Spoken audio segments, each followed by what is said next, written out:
Welcome to the 2021 Asian American Pacific Islander Women Leadership Forum. My name is Lee Wong. I'm the publisher of Georgia Asian Times. It's such an honor to host this forum. This is our second one.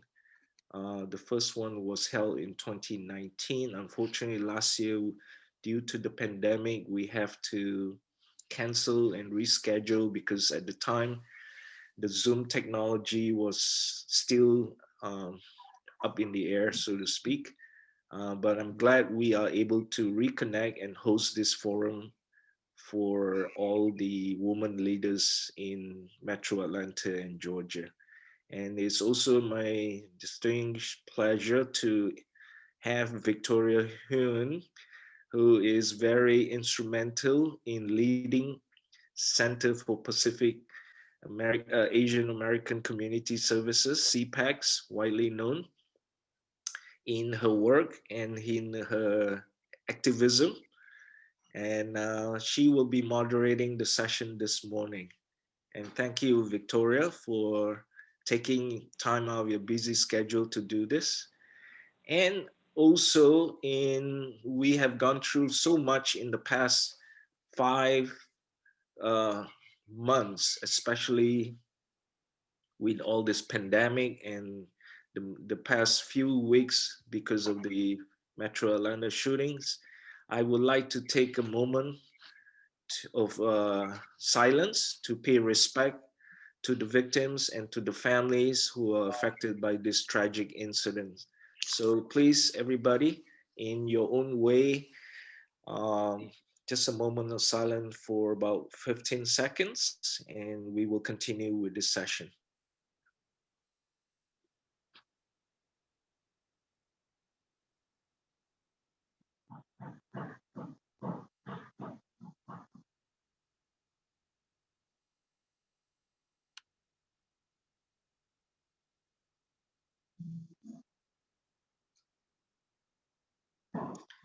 Okay.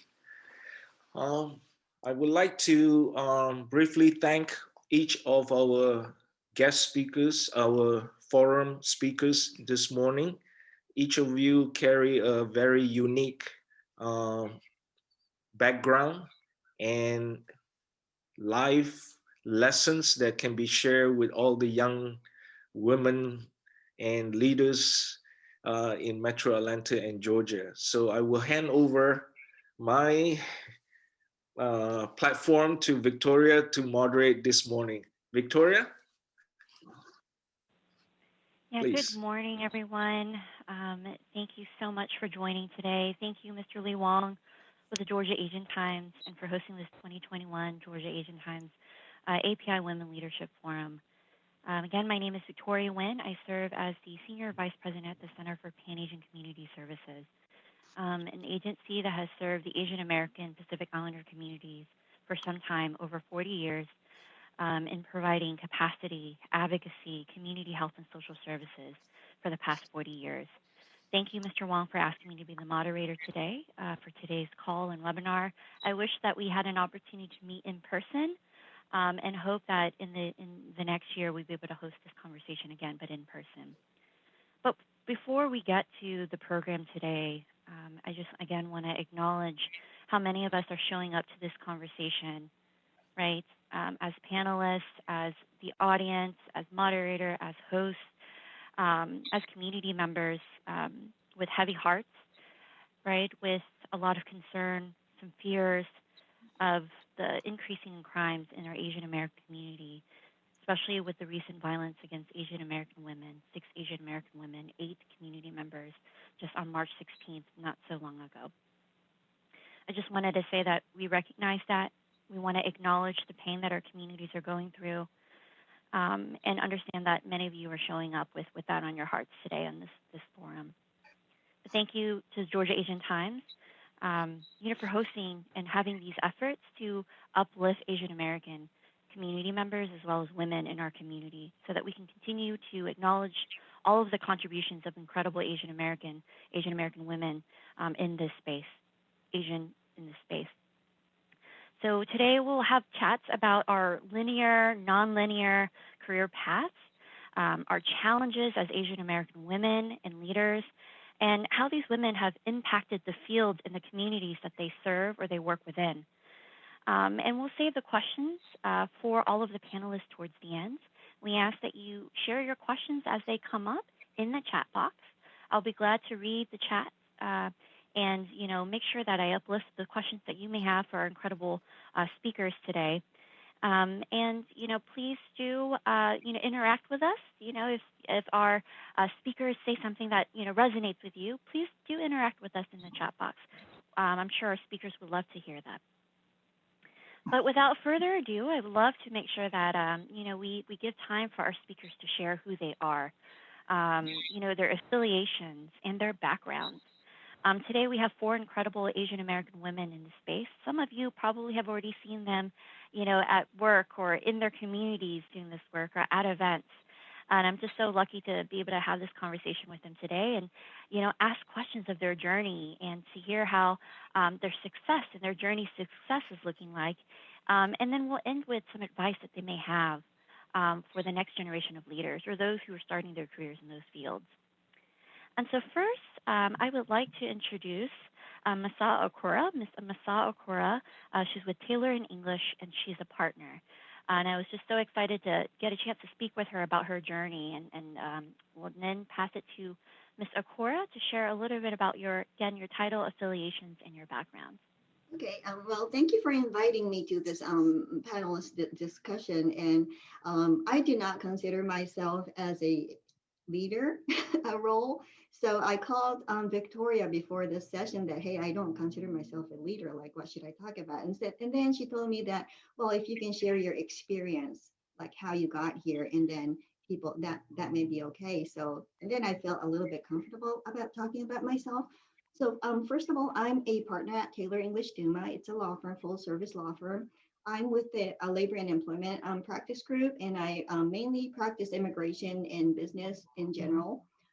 We have a lot of, I work together with a lot of other attorneys, so we do like incorporations and everything that has to do with business. I'm a mother of 3 children and 2 cats. All of my 3 kids are grown up. They're out of my house, so I only have 2 cats in my house right now. I was initially born in Japan, immigrated to Canada when I was 2, returned back to Japan when I was 7. And then in college, I majored Chinese, and my husband's Cantonese actually. And then I came to the States to attend law school and business school. So I got my MBA in JD in South Carolina. And then I came to Atlanta and started working for some law firms. What I like about my practice is that my law firm allows us independence, flexibility, freestyle, and remote working. So pretty much, I don't know, well, depending on the definition of success, but I am where I want it to be right now. And in each country, since I was a child, I faced discrimination regardless of which country I was in. So in Canada, there were discrimination against colored people, and not Asian in particular, but colored people, African American and colored people in general. And when I went to Japan, back to Japan, there were discrimination as well. So I was quite surprised that, okay, everyone looks the same and there's still discrimination, and why? And because I didn't speak Japanese when I went back to Japan. So anyone who's not like them would be discriminated. But me and my sister, we overcame that. And then when I went to China, then there was discrimination too in China as well. When I was studying Chinese in China with my husband, and that's where I met my husband. And when I came to the U.S. to the MBA JD program, and then I told my classmates that, oh, this is wonderful. Like, women are so strong. Like, there's so many women in law school, or like business school, maybe more than half. In law school too, they were like, I think half were women. So I said, oh, this is wonderful. And I felt like women were very strong. And then my classmate told me that, no, Masa, you're in the South. We're the same, that there's women discriminate, gender discrimination here in the South too. But I said, I don't see that. But and then they told me, well, we're in the South, so it's still compared to the North, we do have women discrimination. But And then I kind of, because compared to Canada, Toronto, where I grew up in South Carolina, the culture was a little bit different. So I could see what they were talking about. So that's the brief introduction of my background. Thank you so much for your introduction. And, we already know from all the women that, I've had a chance to speak to, there's just so much of this humble leadership of, all the journeys that you've all come through and discrimination against communities of color, people of color. And thank you so much for sharing that in your introduction. And next, I have the honor of introducing Senator Dr. Michelle Au of District 48, Georgia Senate, and an anesthesiologist. And I hope I didn't butcher your title there. But I'll now spotlight Dr. Michelle Au for her introduction. Thanks so much, Victoria, for that intro, and thank you for the Georgia Asian Times for having me. This is such an important discussion to have in this moment, especially.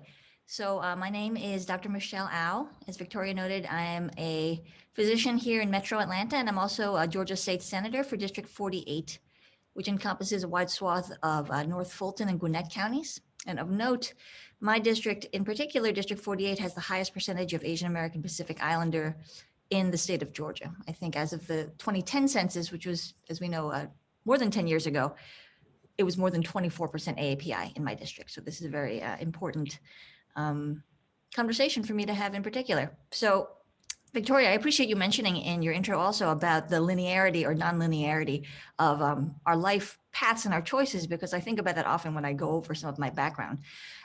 So just in brief, I grew up in New York City. My parents immigrated to the United States in the 1960s. They came from southern China. My dad grew up in Hong Kong.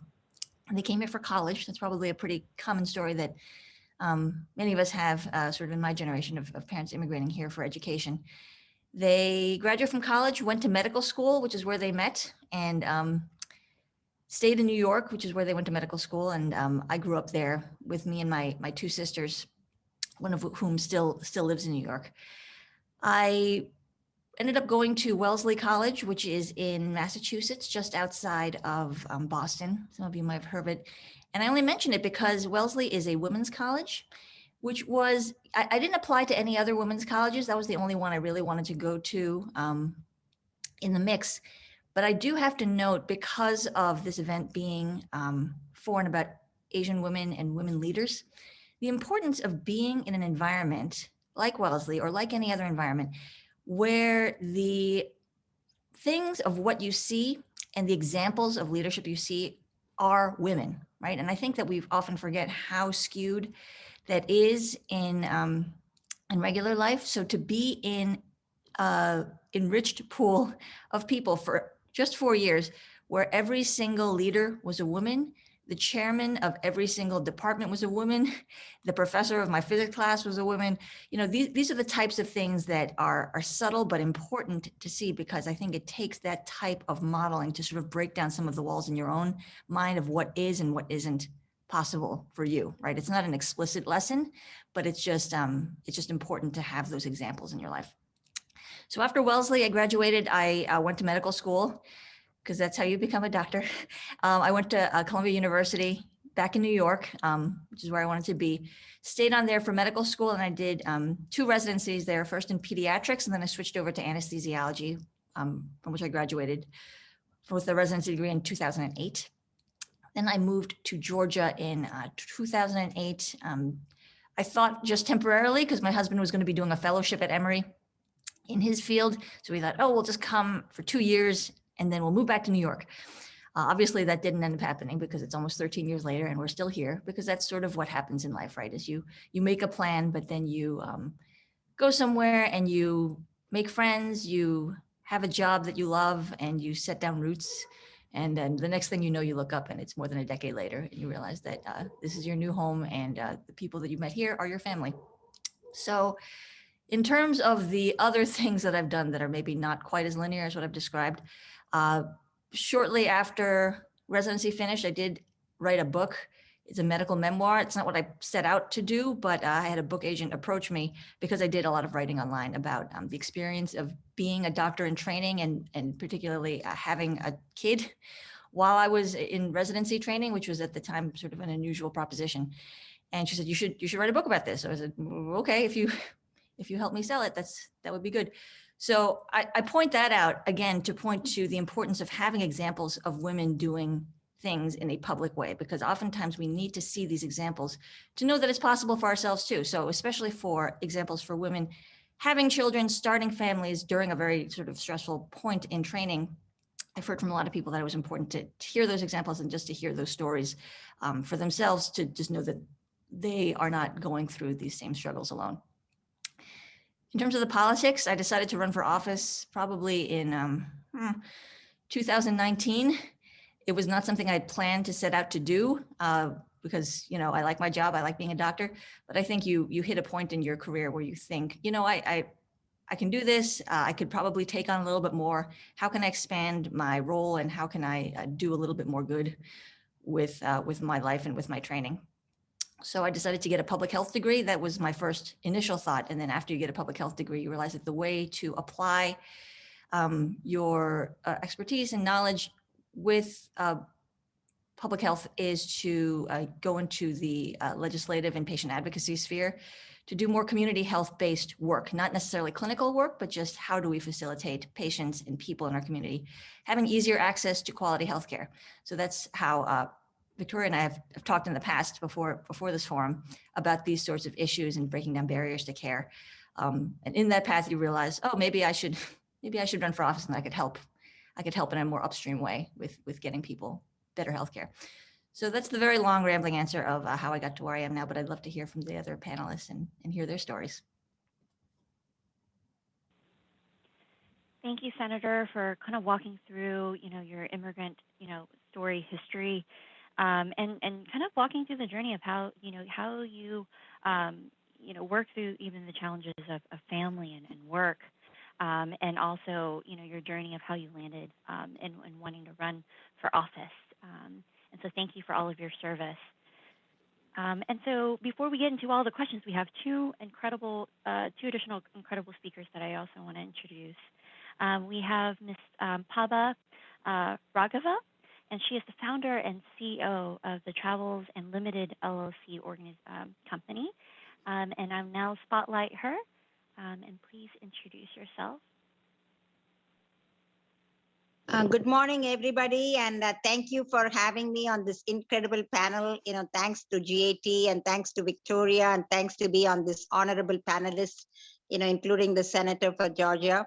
And my name is Pabs Raghava. My name is actually Prabha Raghava, but coming to America, it became Pabs. And I've been, in this country for over 2 decades now, and born originally in India, and then moved through marriage to America. And so when I came here, all I wanted to do was get married and have kids. So we have 4 kids in the family. And once the kids went up to, middle school and high school, I was looking to see, what I could do, to bring women and, form a company where women can get empowered and have a balance with work as well as home. So that was very important to me. And it was actually the keystone for creating this company called Tours Limited. So right at the beginning, I just wanted to make sure that, I would have an all women team for most part. And I wanted to bring women, who actually, could not go into the workforce because of the timings or because they were not able to balance the kids and the home and the work.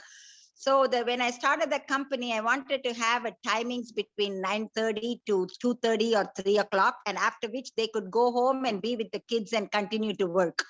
So right from the beginning, the company was, implemented, with those kind of thoughts in mind. And I brought women who were, for whatever reason, did not think that they could get into a workforce because, of the liabilities at home, taking care of so many other things, and did not know how to find a way to kind of get a job where they could do both.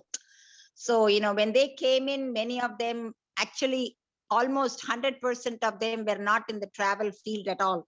And, me personally have never done something like this, but then they came and, 2 years into the company, they had the freedom to grow and be independent and, not being, all the time managed by somebody, but they grew themselves into a position that I was amazed. So I'm glad that, we created this company and, we are here where we are today, and would be love to share more thoughts on this as we move along into this. Thanks so much, Pabs, for sharing your story and your journey and how you've been able to use your gifts and your company to help uplift other Asian American women and other women. Thanks for sharing that.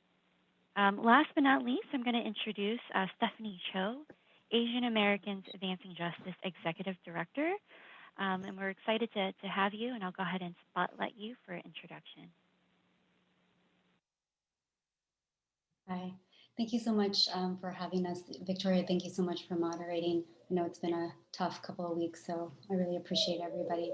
My name is Stephanie Cho. I'm the Executive Director of Asian Americans Advancing Justice Atlanta. And I think I started, I guess, my journey when I grew up in Oregon. I just kind of moved south as my life has taken me. So I moved from Salem, Oregon to Portland, Oregon. So that was a little north. And then I moved to the Bay Area in Oakland for a while. And then I moved to Los Angeles, and I was there for about 12 years. And then I moved to Georgia, I think 7 years ago. My daughter's, 7 years ago. I was pregnant with my daughter at the time when I was moving. Definitely don't move and be on a plane when you're pregnant.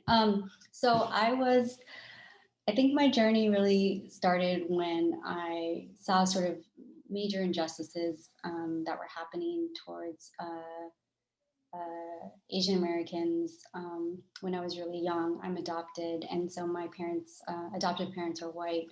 And I knew at a very young age how different I was, and people made sure to make fun of me and bully me, so that I definitely knew that.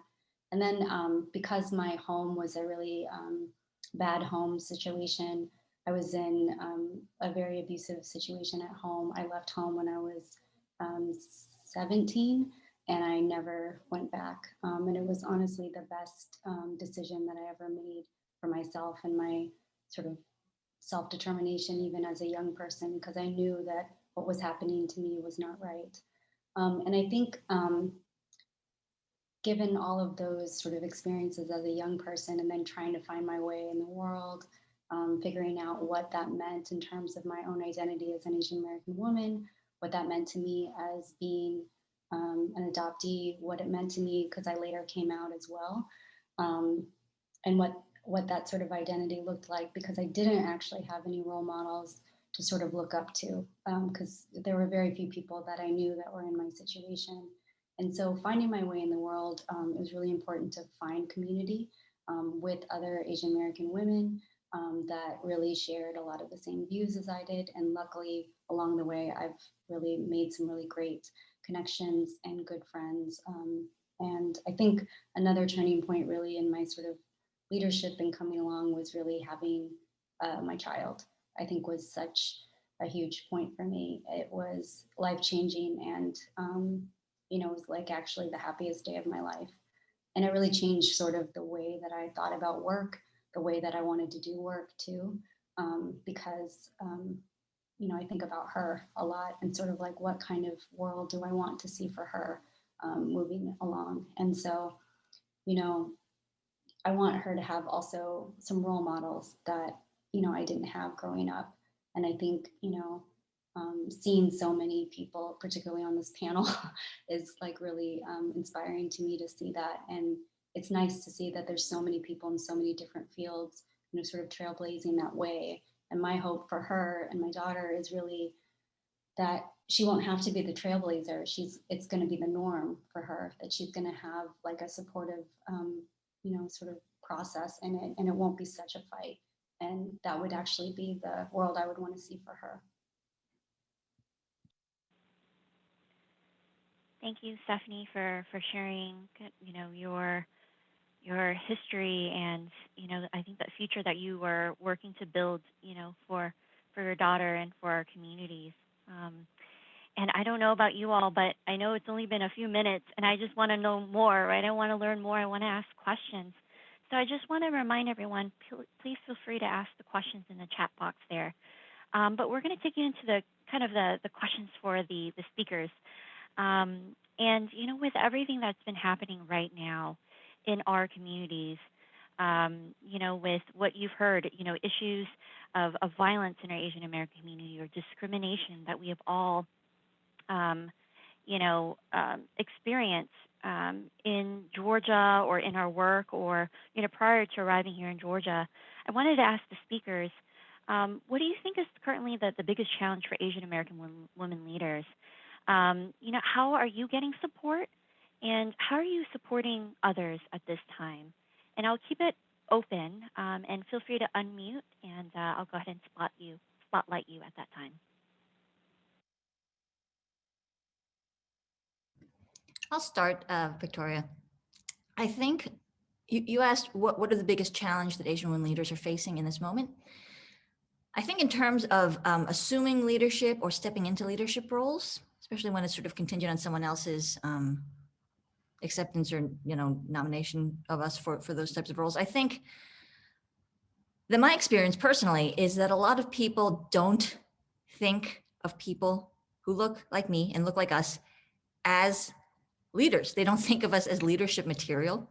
So it often, it doesn't occur to people that we can fill these roles. And that, again, I'm speaking in my personal experience. There has been some, obviously, research that this is often the case. Up at the top, for example, I work in my day job, in my non-political job, at a hospital, which obviously is very relatively enriched when it comes to AAPI, people who practice healthcare. However, of people who we see in leadership roles, such as like chairmanships and that type of thing, it's much more rare, right? So why that is a topic of some discussion and consternation, I think, especially now. In terms of what we do to sort of uplift others in our community and to start to change that perception, I think mentorship is an incredibly important piece of this. And I think it's not just finding people and helping to groom them and set them up for success in leadership roles in the future, but also having these sorts of public conversations like we're having now about the importance of stepping up into leadership positions, even if it's something that you haven't seen modeled for you before. And I'm just going to give one small example of what we've been doing just these past few months in my office, and I'm talking about my other job now in terms of my Senate job, is that it didn't start out like this by design, but we ended up getting a lot of inquiries early on after the election from AAPI young people in our community who wanted to work for our office because they found it meaningful to have I guess, the first Asian American woman to serve in the Georgia State Senate. They wanted to be part of it. So we didn't put out some ad that's like only Asian youths should work for us, but that ended up being what we did in the staff in our office. And I think it's an incredible responsibility. Not only are these people incredibly intelligent and great, but to help train them up to be the next generation of leaders moving forward, and to have this be a meaningful experience for them, to give them the tools they need so that we're not having this conversation in another 20 years.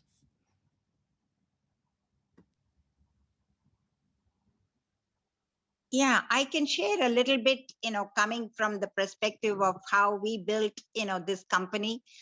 Basically, when we started Tours Limited almost 11 years ago, none of the, and I wouldn't say none, most of the attractions in this country or the hotels did not know how to handle, Indian passengers or passengers coming, from Indian descent. So we kind of put India on the map. So, it always helps to go, to educate people, hey, do these 2 or 3 small things and you can see that the market will grow for you from that market. And many of them had no idea, about what this is about and how to go about it.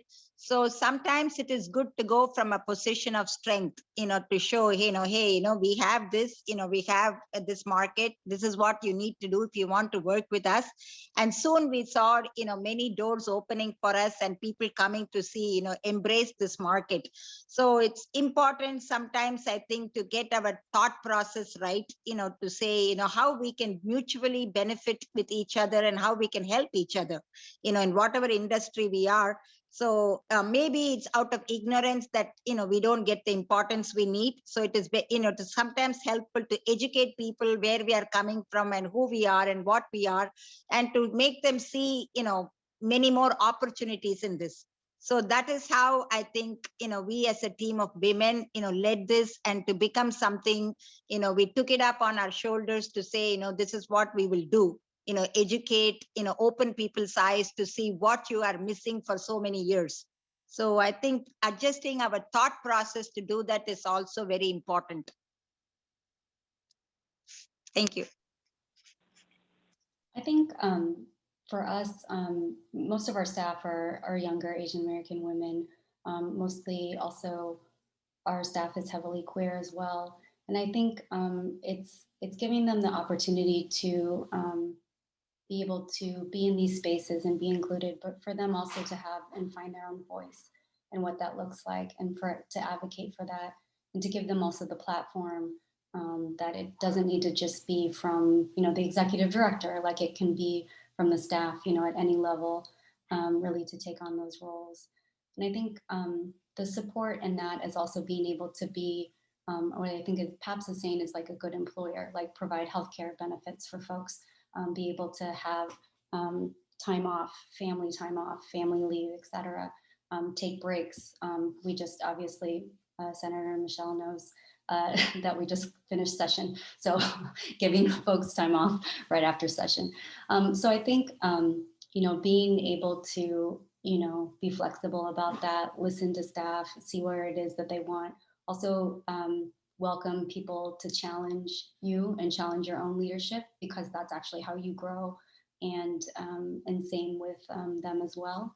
And then in terms of getting support, I think especially right after the shooting, the folks that I work with, it's including Victoria, I know that I can count on so many women, particularly in our community, that are obviously not being uplifted in these moments, but are doing all the behind the scenes work and that incredible labor that's happening, emotional, legal support, financial support, just logistics support. And that is often led by women, and Asian women, particularly in this moment.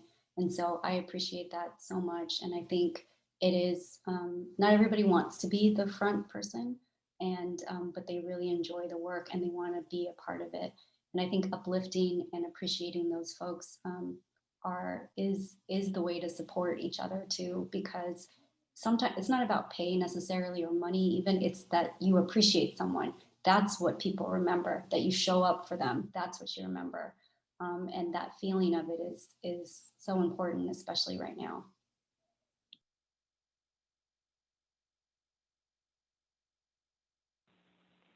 I'm going to give Ms. Okura here. I'm going to unmute you.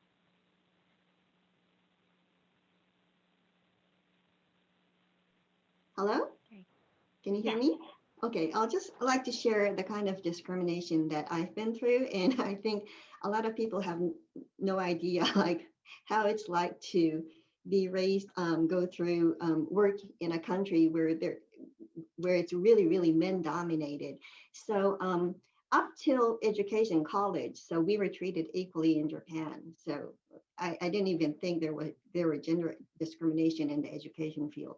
But once we got into a company, once we started working, then things changed dramatically. So my first company, I went into like a large securities company, and we were chosen by our school, like high-ranking schools, and and we had to take all these tests. So we were considered one of the elite group, men or women. But once we got in, and then we were separated. So all the men went into one room, and all the women were divided into small groups, 5 or 6 people group, and the men went to the auditorium, and then they got all these financial books and all these textbooks, and their education started from day one. And we women were treated, guided into a different section, and I was wondering, what are we doing? And then there were like 2 or 3 women from Japan Airlines who came into our small group, and what we were expecting that we were going to get educated. And then they started teaching us how to wear our makeup, how to wear our lipsticks, how to pick up phones,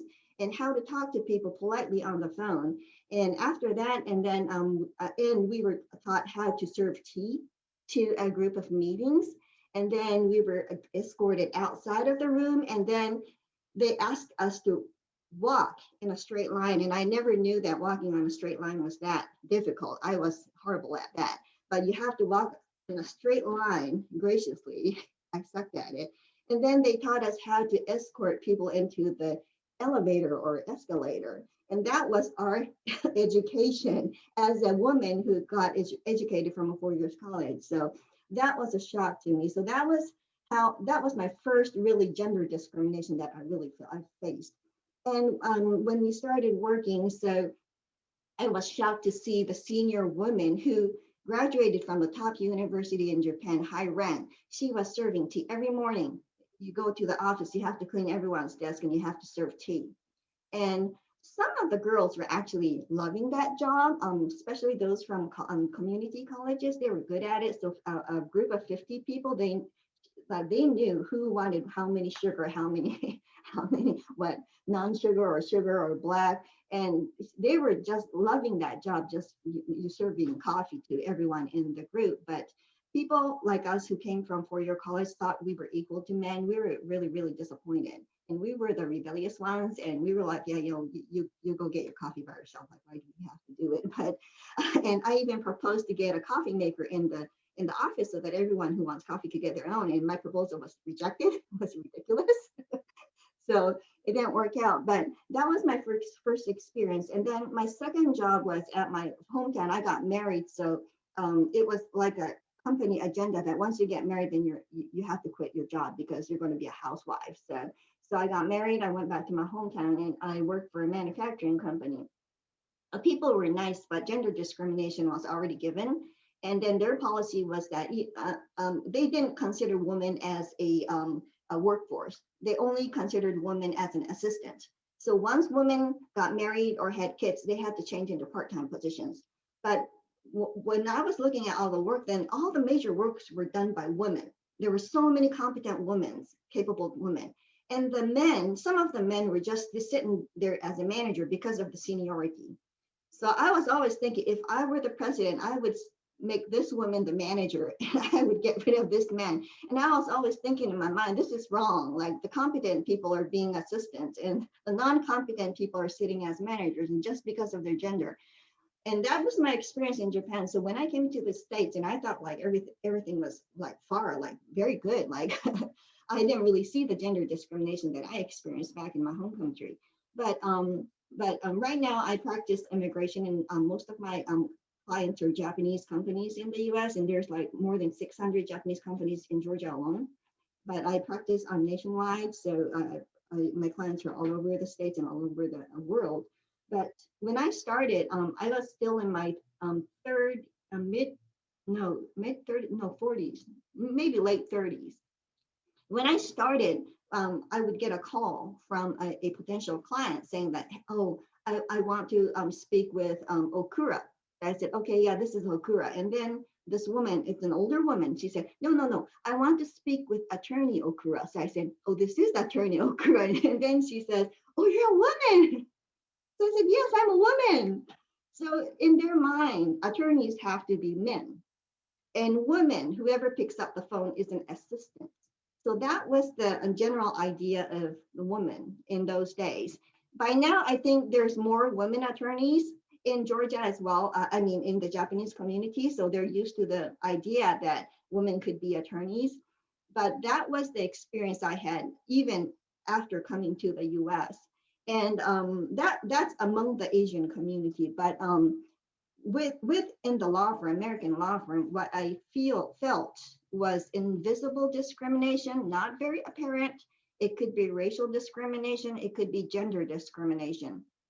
And regardless of race, I think there's a hardship for women because we approach people differently. Like men would go to a golf game or a baseball game with their client and or have a drink with their clients, and women usually don't do that. So I hear from my peers or younger generation that how can I do marketing in this community, because I don't go out and have drink with men, and I have to take care of my kids at home, so I can't go out at night.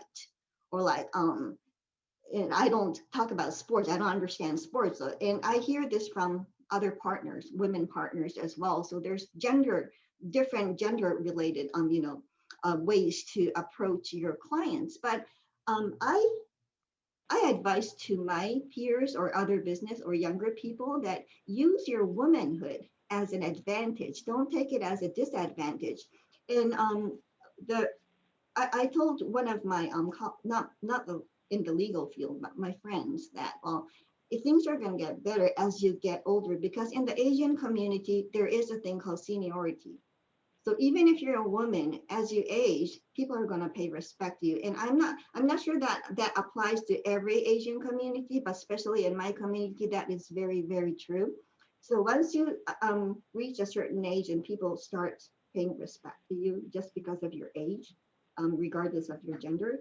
And what I experienced is that when I was younger and when I when I was trying to talk to clients, and they would look at me, especially women, older women would look at me like, okay, what did you experience? Okay, tell me about you. And they would be very rude to you until I said, well, I raised 3 children. And then the elder woman's attitude would change dramatically.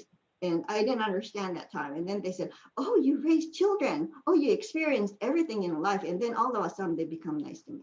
So I kind of overcame the discrimination through my age, through becoming a mother. And always, the reason why I went through the JD and MBA program and got my CPA is because from my experience, I thought if I just did the same thing as men, then I'm not going to win. I'm going to be discriminated. But I have to study harder than the opponent. And I have to have more knowledge than the men in order to just to be equal with them. So that was my experience. Thank you.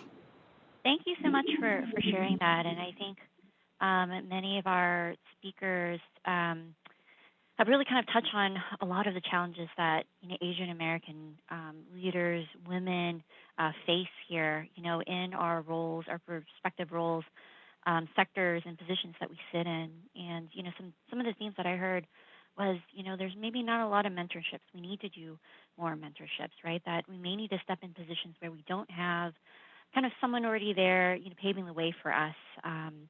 And, we may not be in a lot of spaces that are inclusive for our communities or welcoming to our communities. And I know a lot of our panelists have voiced that sometimes we need to hear the voices of Asian American women. And, being in employment locations where, they are being supportive, whether you are a young woman, wanting to start a family or, dealing with a lot of sexism, bias because of gender, some of the microaggressions, right? I get that, similar, probably you have too, of, getting a phone call and asking for the senior VP, but it is my voice on the other line, right? And then having to clarify, are you the senior VP here at CPACS?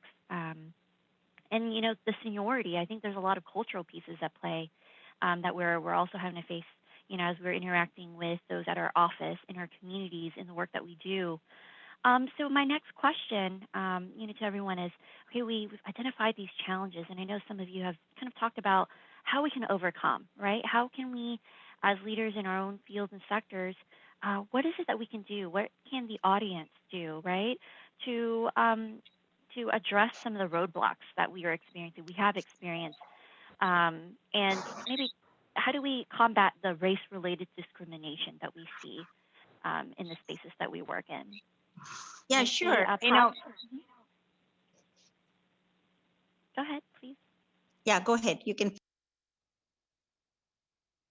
No, Pabs, I was just going to introduce you. Feel free. Hello, can you hear me? Yes. Okay. I just wanted to, the only way we can overcome, of course, there are physical differences between men and women, which are, natural. So that is something, we have to, learn to live with that, but, to overcome, but we can always do a lot of mental, stuff to overcome stuff. Basically, women who build confidence in themselves is very, very important, because women as such are very good in some things that men are not necessarily good at. And we are very thorough in what we do, and also very categorically do things that we don't need reminders, as most women do. No, nothing to put any of the men on this panel or insight, people to get, for a woman to gain confidence, so that, we overcome all of the other small challenges we could come through confidence. So that's very important, to believe in what you're going to do, and also to lead women to believe that, they're capable of doing more things than they think they can do. Everybody has got their own, things that they can achieve in life, but they're not given an opportunity to think like that, or some are natural thinkers and some have to be taught to think. So I think it's always good to tell women, hey, you can do this. And, as somebody pointed out earlier, appreciation goes a long way. That's what builds confidence in people. When they do something halfway through good, you tell them how good they are, so that the next time they complete the whole circle. So that is very important, that to be a mentor and to tell them that, hey, you can do it. Somebody needs to tell that. And I think most women leaders need to do that more often.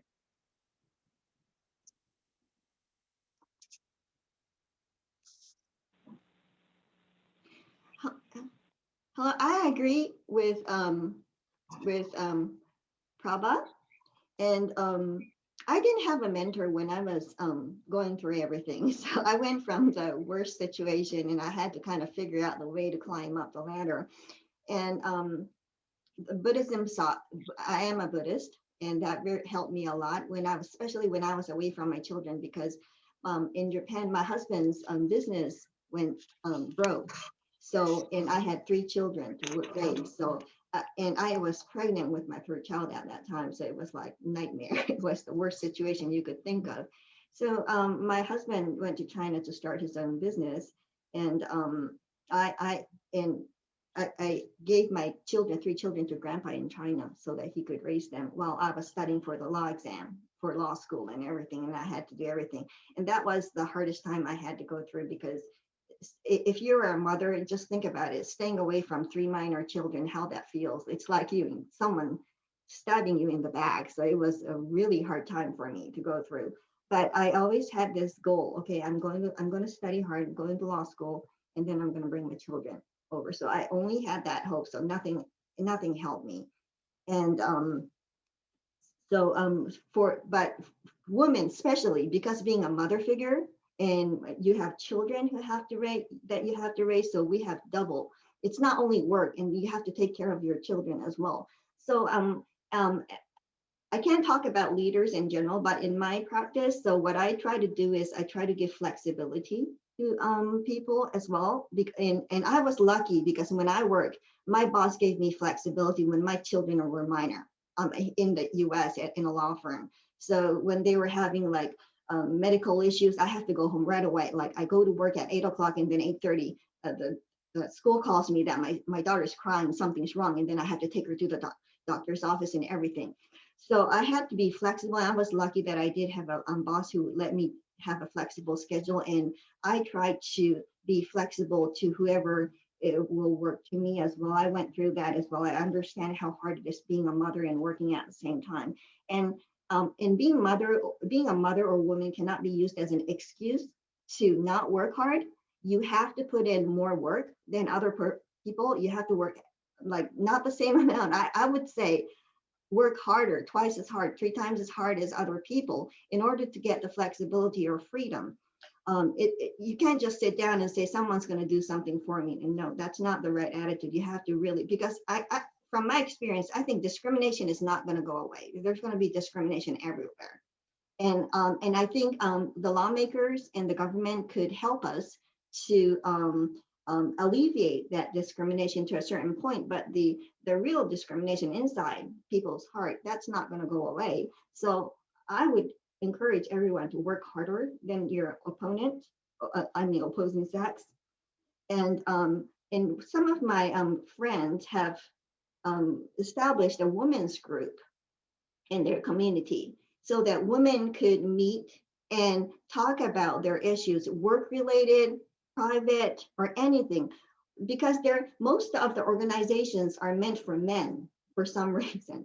And so my friend actually established a group of women and where they can talk freely. And I think that is a very good idea. And I think women should not just have their problems and not being able to talk to anyone. And that would lead to depression or other tragedy. So I would say find a mentor who you feel comfortable talking to. It could be a man or a woman, it doesn't matter. Whoever you're comfortable with, and try to find a mentor, talk about your issues, and then she or he may guide you how to get through your life. And it's not only about work, it's about your life as well. And I try to help women as well. Whenever my client asks for someone referrals, and I try to recommend my women friends, and I try to just helping each other. By helping each other, I think women could get through this together. We're not all alone. Everyone, women or women plus minority, I think most of the people have experienced something similar. So I think we could help each other. Mm-hmm.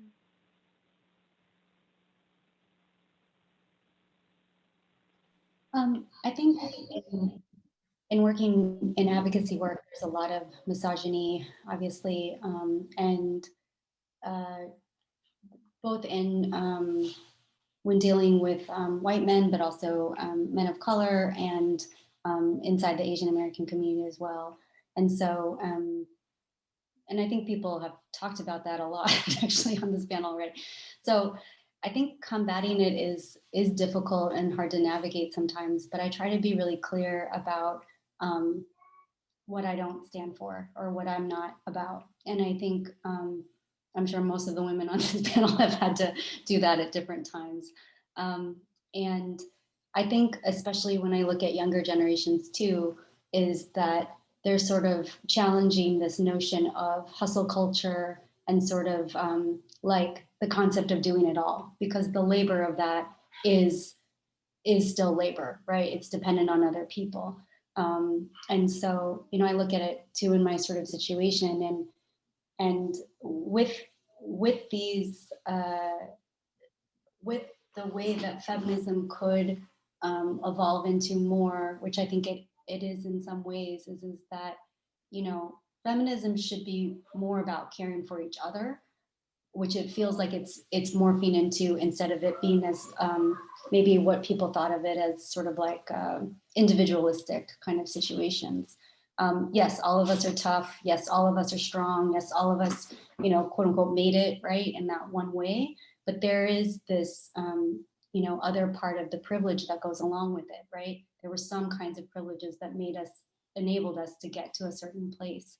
And then it is this other section where, when I think about sort of combating it, it's actually, again, goes back to the support of other women, right? Supporting other women, you support other women, the back and forth of that actually creates a better community care. People can call it all sorts of different things, but that's actually what brings people real equity and moves things along, versus having it be like an individualistic sort of mindset, because that has not served us well, I don't think, or I don't feel like it served me well as an Asian woman too. And then finding that community, I think, is really important when you're trying to figure out your sort of place in it. But the misogyny is very real. And I remember one time there was it was Korean Day at the Capitol, and this legislator pushed me out of the picture, literally pushed me out of the picture, because I was a girl. Because I was a girl. I won't say which legislator. Obviously, it was a guy. But Wait, because yes, Senator Al, I won't. I'll tell you offline who it was. All right. Okay, he's a Democrat. But anyway, I would just say that there's it happens in so many ways, and even in the I think the 5 years I've done capital work, it's like the way that it looked, right? 5 years ago, 6 years ago. I mean, most of you know too. BJPAC was the only person. And then obviously it's really transformed, now in 2021, which is so wonderful. But it is, part of it is representation, but then it's beyond just that glass ceiling. It's like, what is that representation really, saying? Is it promoting things that are new and that are fresh and that are coming from different points of view? And that's what I want to see more of and hear more of, especially from younger girls. I'll just very shortly close out this part of the conversation by giving people a little bit of breathing room. So as I mentioned, I went to Wellesley. So obviously when you go to women's college like Wellesley, people are very focused on like women leaders and like, let's go out and like show these guys how it's done. And the people put a lot of pressure on like becoming those leaders, right? And I just want to give our people who are listening, especially younger women, just a little bit of space and realize that, we don't have to do everything all at once, right? And sometimes there are seasons that you're going to be able to do more and some seasons that you're able to do a little bit less. So don't feel that you are failing in your duty as a woman leader to not have to be able to immediately do everything, to be able to start your career and have your kids and, become a leader of your organization all at the same time, right? Because sometimes things happen in a cyclical way. And even Madeleine Albright alluded to this. She has a sort of a leadership academy at Wellesley now, but she says it's not impossible to have it all, but sometimes you don't have it all at once, right? So just give yourself a little bit of grace and realize that you are going to be able to take on more and fulfill some of those leadership roles, maybe at different points in your training, different points in your career, different points in your family life, and to realize that there are seasons of life also. And I think that all of us are showing on this panel that we come to different things in different ways and at different times. And I just wanted to highlight that piece of it also. And thank you. You can hear that every time one of our speakers shared a little bit about their experience and some recommendations, I know we could identify, right? We felt it, whether man or woman or, on the call or I feel like it was kind of a space for us to kind of, work through some of the challenges that we've experienced personally. And I'll end with this question. I wish we had, more time to kind of walk through and ask more questions and get to know our speakers even more. We look forward to kind of answering some of your questions that you may have. So feel free to in the chat box below there. And if you don't mind, speakers, and some of you may have already alluded to this and answered some of these questions, but what advice would you give to the next generation of leaders? Individuals are in our communities, women, female, or those who identify as women or female leaders in our space. What advice would you give them?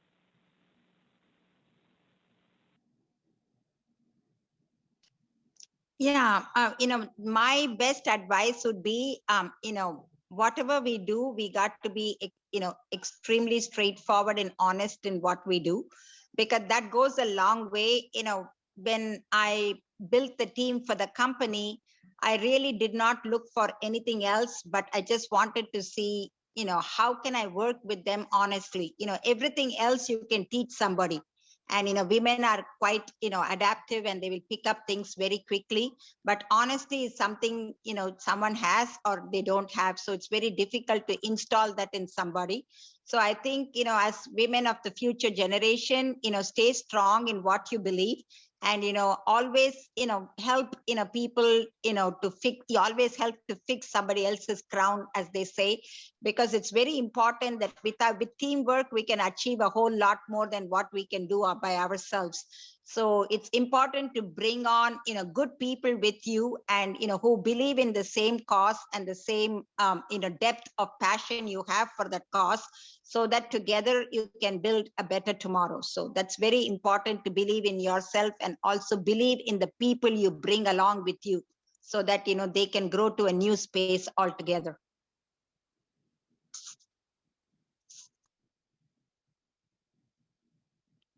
I would say, just repeating what I said, study hard, work hard, harder than other people, your opposing sex, in order to succeed in your life, because just doing the same amount of work is not going to get you there. Like, yeah, of course, some people are super talented.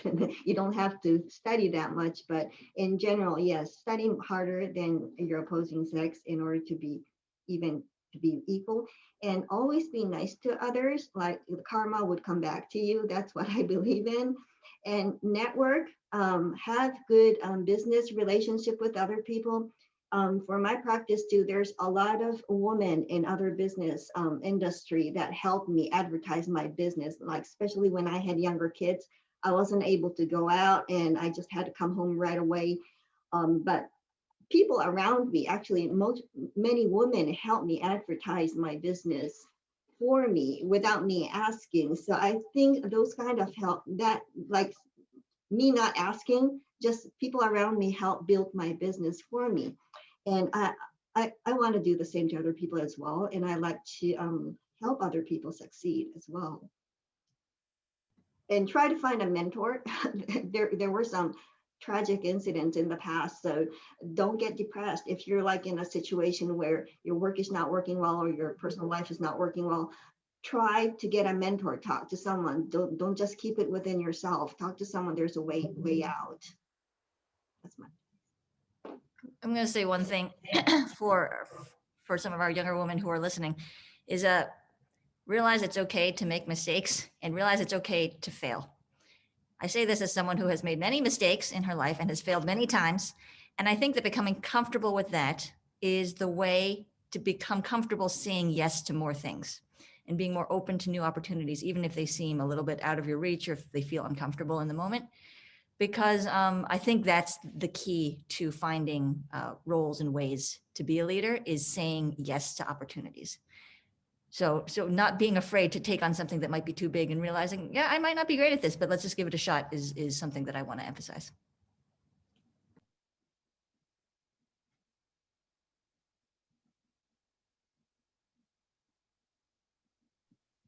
I think it's do what you like, and focus on that. You know, you can be successful in so many different areas, and success can be measured not just with money and sort of like, platform and stuff. It can be in so many different ways. And I see so many successful women, and I see them, happiness is a really big part of that. And so do things that really, add to your life and that you feel like really good about, because that's when you're going to be successful, because you're going to feel really passionate about it, and you're going to want to put in, some of that work and do more. And if it's community organization kind of stuff, great. If it's, doing travel work, I think it's great. Actually, Pabs, I definitely want to contact you later about a trip I want to have. But like, thinking about, sort of like, what is it that you're passionate about, and really, sort of diving into that, and then finding, again, like what Maisie's saying, the mentors, that can really help you along that path, and and that will give you honest feedback too, I think is important.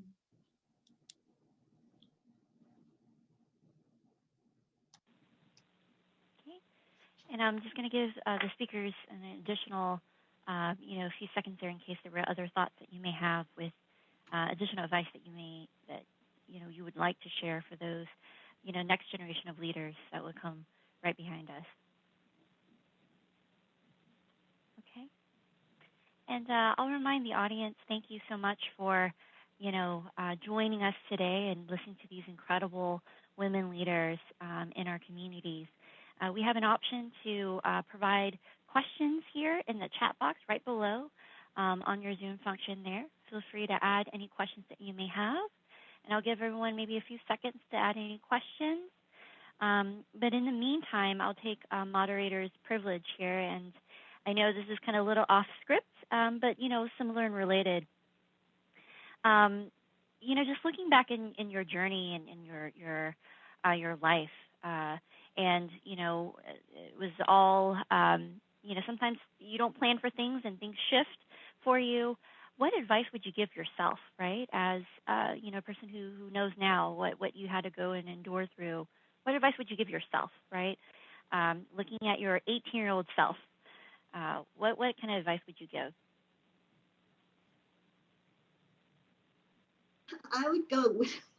I would tell my 18 years old myself that save money because in later years, I had a lot of things I wanted to do, but I couldn't afford it. So when I was in law school, I wanted to do like short-term study in China or Singapore, and I couldn't afford it. Instead, I had to like work during the summertime as a graduate assistant. So I'd say I wasn't really envisioning the future when I was 18 years old. No, I had nothing in my mind. So and that mainly from where I come from, it's a rural area, so people were not really working in a big company. People were working for their own home, their own stores. So, but I would say, yeah, 18 years old, save money and explore a lot, as much as you can. Explore the world, meet with a lot of people, because I got inspired by a lot of people. I didn't come here alone.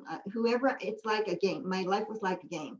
Each time I I get to another point, I meet someone, and then I hear their stories. They inspired me, and then my life changes into another direction. And then I meet someone else who tells me their story, and then I get inspired again. I mean, I get easily inspired, and then my life changes into another direction. So when I was born, my role was determined as a woman. Like, I was supposed to stay home, and I was supposed to marry a doctor in Japan and stay close to my mother. And how I got to Georgia becoming a lawyer, that's a very different life than what I was expected to do. So that's because of all the people that I met during my journey. They gave me inspiration, different stories, and gave me ideas. Oh no, I could do this, I could do that. Oh, I didn't even know that JD MBA, such program existed. I wanted to become a CPA, and then the person I was going to school with for the CPA program told me she was going to a JD MBA program. I said, what's that?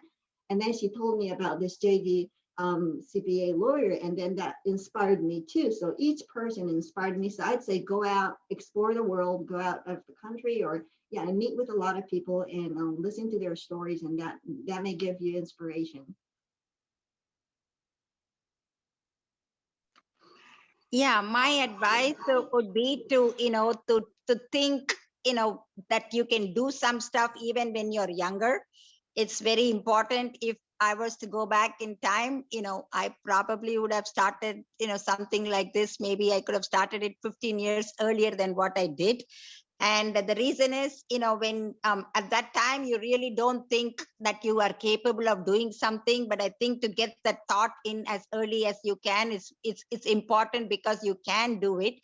To give you a small, story in our own business, they had this women entrepreneurship summit in India, which was led by Ivanka Trump, when, about a few years ago. And I just told, the girls in the office, why don't you send the bio of our company to them, to see whether we could get selected. And, good enough, we were selected as one of the 300 companies as part of the delegation to go with her to India and, to attend this women entrepreneurship summit. So, it always takes only a little question to see whether it can be done. The maximum it could have happened is maybe we could not have been selected. But, so to go forward and think forward that, maybe if it did, it could do a lot of, good stuff to everybody. So think bigger than what you think you are in your own space, and anything is good enough to start as young as possible, so that, if you stumble, you can get up many times and go after it with a lot of perseverance. So that would be, is to start young is always really good.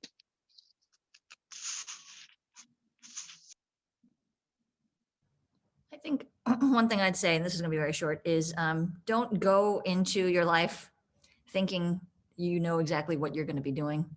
Don't go in with this idea of a goal that is immutable.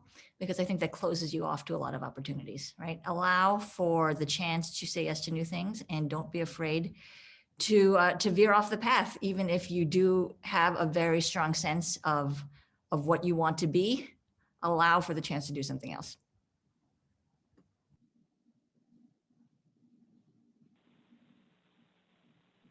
I mean, it'll work out, you know. Just don't be so uptight.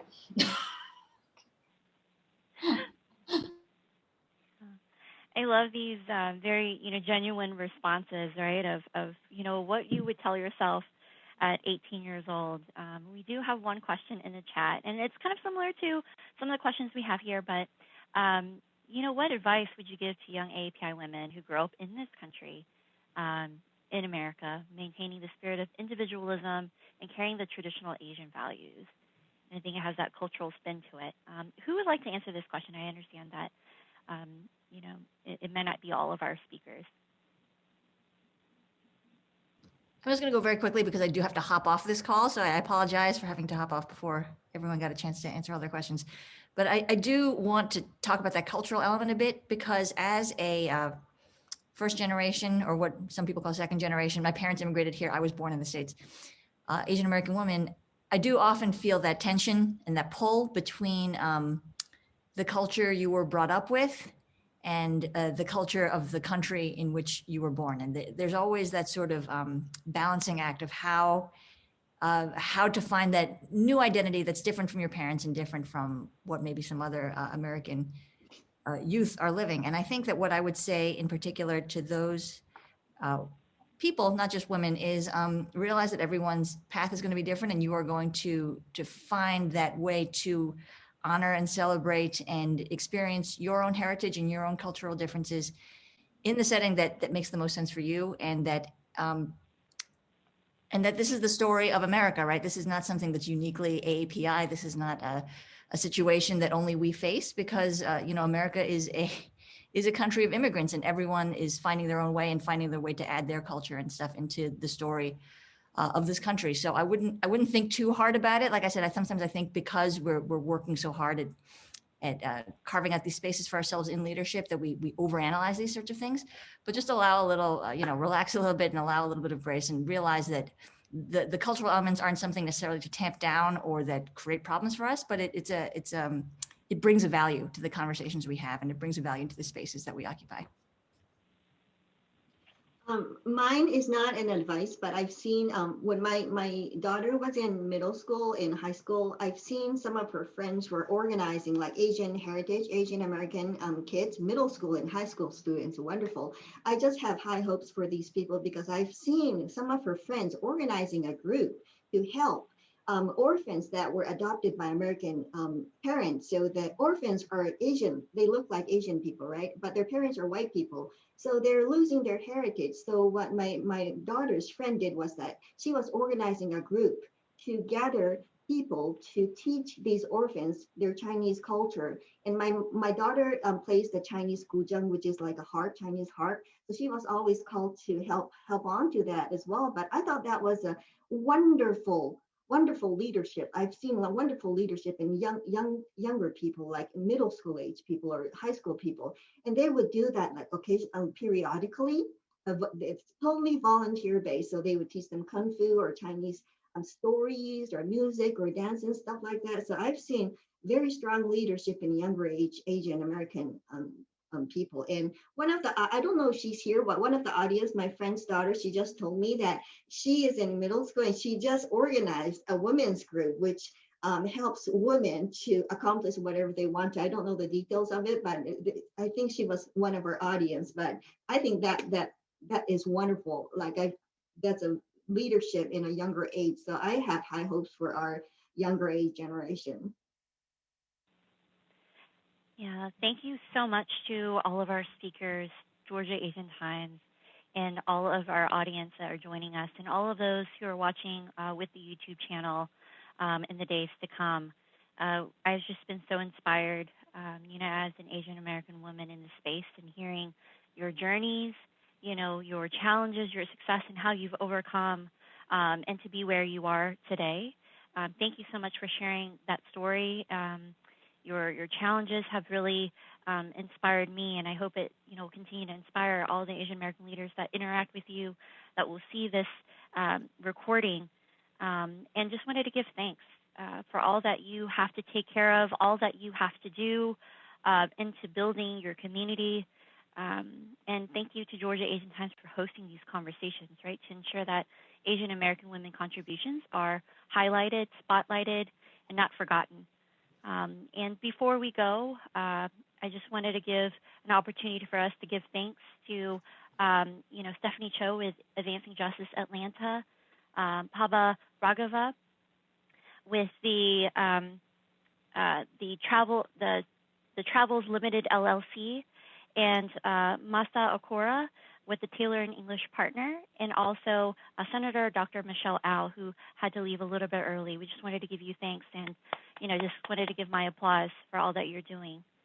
And so before we end in a short 30 seconds, I just wanted to let you know that the Georgia Asian Times API Community Nominations for the 2021 Georgia Asian Times Most Influential Asian Americans in Georgia Awards is coming up, and the nomination closes on April 15th.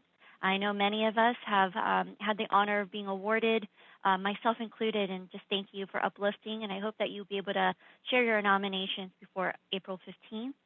And you can also follow for some of these great programming with the Georgia Asian Times, and get on the Georgia Asian Times newsletter at www.georgiaasiantimes.com. And all of this information is in the chat box that you see here. Thank you again, and it was such an honor to be your moderator today, and hope that you have a great and safe day. Thank you, Victoria. Thank you, Mr. Wong. Really, it was an awesome, and all the panelists, you are wonderful. I learned so much from everybody today. Thank you so much. Thank you so much. Thank you. Thank you. Have a good day.